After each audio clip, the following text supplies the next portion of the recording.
best, it's time to get better through the pain. So welcome back. We're going to try and start from the beginning. So the first pregnancy loss. So around this time in 2018, we found out we were pregnant with Drayton. Well, at the time we didn't know he was a boy, obviously, but that would have been pretty hard. So we found out we were pregnant. I was pretty hesitant to tell anybody, just kind of knowing kind of just generally how pregnancies go, and you know, I'm a planner. I kind of want to make sure that everything's planned out perfectly, and that was the timing that I kind of set initially to try and get pregnant. So again, we went to the first doctor's appointment, and everything was good. The way the doctor's visits go here is you kind of have a doctor's appointment visit. Obviously they do the ultrasound to confirm pregnancy, and then also the way this particular office is, you get to choose whether you want a doctor or a midwife, and we knew we wanted a doctor, but we sat for both anyway. So first visit, everything went fine. Second visit, everything went fine. So we kind of we had a breath of fresh air, and once we hit the second trimester, we kind of figured, okay, you know, everything was good, and we started making some bigger purchases. We bought the car seat, the crib, which is just to my left here. I guess probably, I don't know how it is on the camera, it might be backwards, but so we felt a little bit more comfortable. And then Nathalie's boss gifted her us a gender reveal ultrasound. Yeah, so he gifted us a gender reveal ultrasound, and we went there, I believe it was when I was 16 weeks pregnant, I think it was. So we went on a weekend because Ari travels so much, so I wanted him to be present to, you know, see the baby and find out the gender. So we went on a weekend, on a Saturday, I believe it was.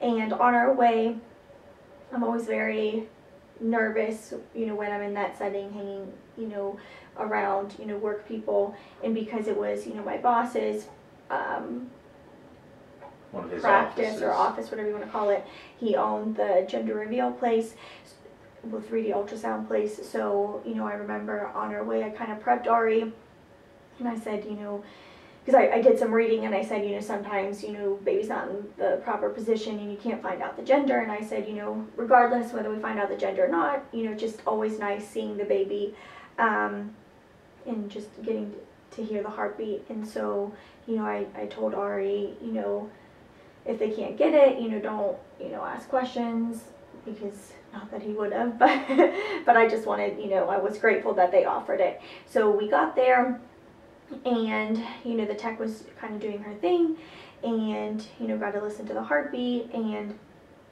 she kept saying she couldn't get a good view of the baby because it was in an awkward position and had its legs crossed, and so she couldn't get a good shot to tell if it was a boy or a girl. So we were there for over an hour, her kind of looking around. She even had me drink a couple of glasses of really cold water to see if that would get the baby to move, but the baby really didn't move, and she said she couldn't get a good view, but she said, you know, just come back next weekend and we'll try again then.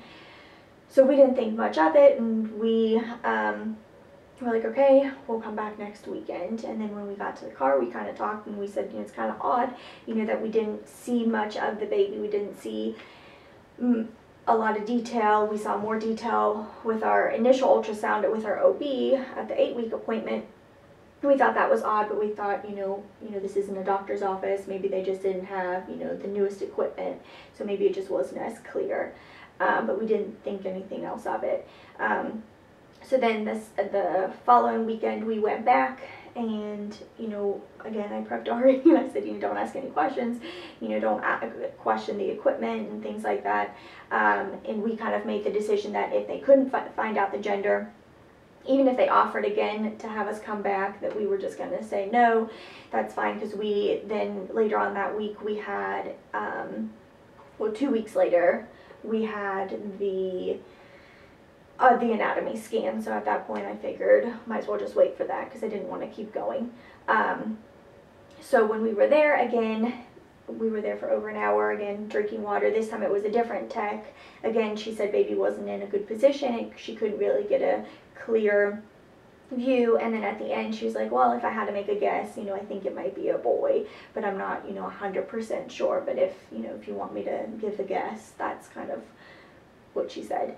We left thinking, okay, we don't buy that at all, because we couldn't see anything on the ultrasound. We couldn't see the baby, so we figured, she's just kind of saying something, and we were like, whatever. We don't know if it's a boy or a girl at that point. So then, so a week and a half later, November 13th, I woke up in the morning, and I know in pregnancy it's normal to constantly feel like you have to use the bathroom. And even after I would go to the bathroom, I constantly felt like my bladder just was full and that I couldn't completely empty. I didn't have any pain or discomfort, but I thought it was odd since it just kind of happened. So I figured I would call the OB and, make an appointment, because I didn't want to have a UTI affect the baby. So they said I can come in that day. They had an appointment available around lunchtime. So I left work early to go for an extended lunch, and when I got there, because I would have had our anatomy scan that Friday, my OB said, I'll just do, my portion of the exam, so that when you come in on Friday, you can just do, the fun part, just the ultrasound. So she got out the Doppler and was looking around, and she couldn't get the heartbeat, and so I immediately started panicking. And so she stopped and she said, don't worry, you were just here, 10 days ago, we had a good heartbeat. All the ultrasounds looked great, all the testing that we had done, all the measurements, everything was right on track. She said, I'm sorry I scared you. She kept apologizing, saying, she didn't want to scare me, and that everything was fine, and that she would get a portable Doppler so that I could, be reassured, and that so she could get the heartbeat right away to reassure me. And she even, when she walked out, she said, and I can even, tell you the gender, so you don't have to wait until the anatomy scan. So she came back in, and I guess the portable ultrasound machine was in use in a different room. So we stepped across the hall to the ultrasound room, and I knew as soon as the tech started doing her thing, when I saw the baby come up, that obviously the baby had died, because there wasn't a heartbeat, because you could always, especially at that age, in gestation, you can see it right away flickering, the heart, and the baby was just kind of, its arms were sprawled out, and so were its legs, and it was just kind of floating there motionless. And I remember the OB just kind of said to the tech, could you take some measurements? And then she grabbed my hand and said, I'm so sorry, but we're just not seeing, what we should. There's no heartbeat. And then she took me back over into the other room, and she had remembered, with all the commotion going on, when she couldn't immediately find the heartbeat before we went to the ultrasound, I had made a comment that we were at the gender reveal place, but that, they couldn't detect the gender. And she said, why couldn't they detect the gender? And I said, I don't know. They said that the baby's legs were crossed and they couldn't get a good view. And I said, but for me it was odd, because I couldn't see the baby on the screen. It just all was black. And she said, it's because you have no fluid around the baby.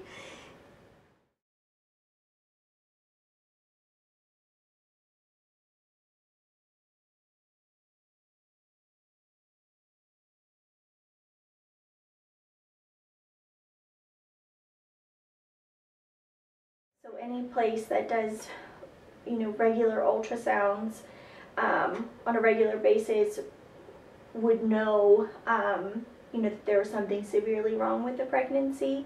And so everyone was saying that we've seen afterwards that we should have, been alerted and been told, that we needed to see the OB, that there, was an issue with the pregnancy.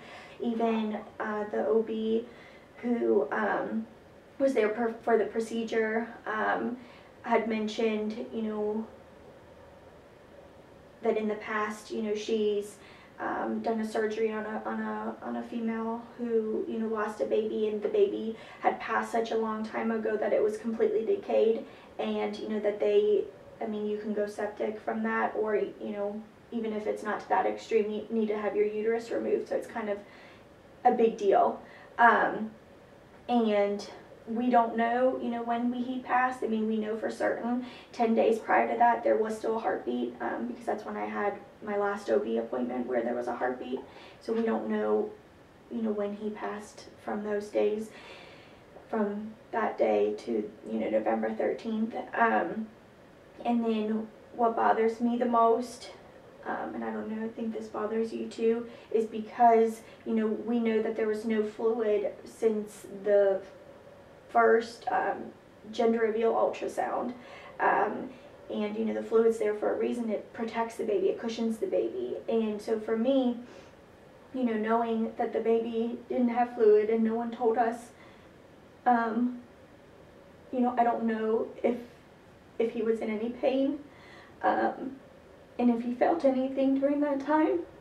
And then also I feel, you know, we were kind of robbed to fight for our baby, because, you know, going through all this, I know I did lots of research, lots of reading on, you know, fluid and things like that, and I know depending on the cause, you know, I know you can try to put fluid back in to, you know, prolong the pregnancy, and, you know, I've read forums, and the success, you know, obviously it's, you know, risking. Even actually in one of our support groups, one of the moms there, they actually tried that for her, and unfortunately for her it didn't work. But you know, it's something we definitely, you know, would have fought for.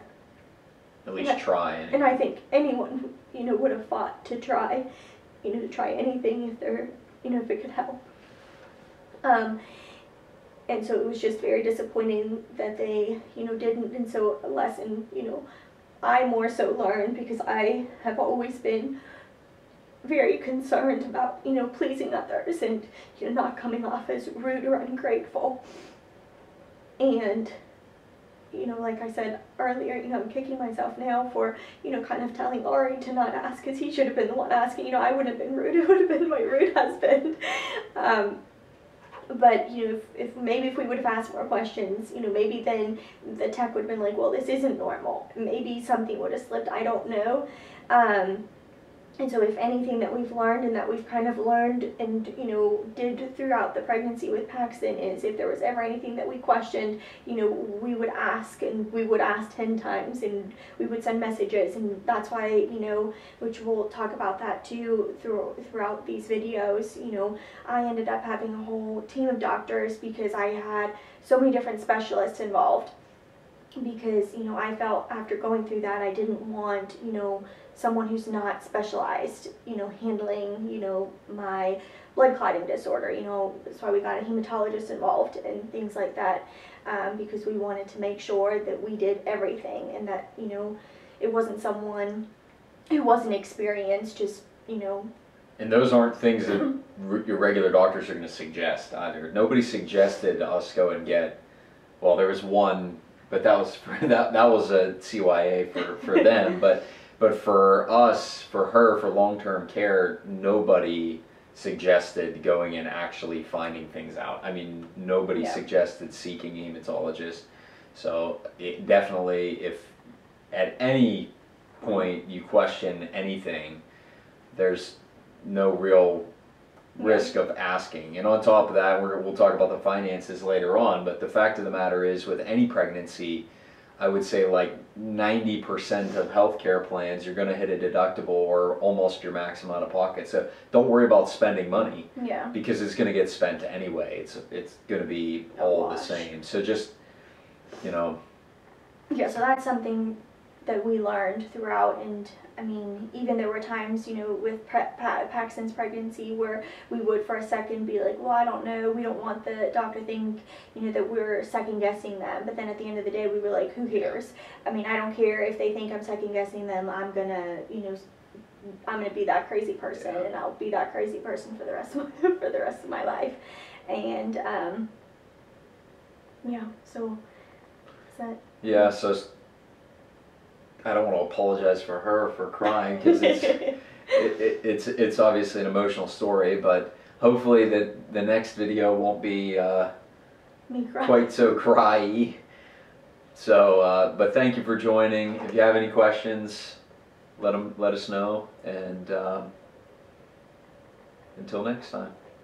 I lost my best friend to 23. She left her body and hovered above me. I saw no shadow, I looked around.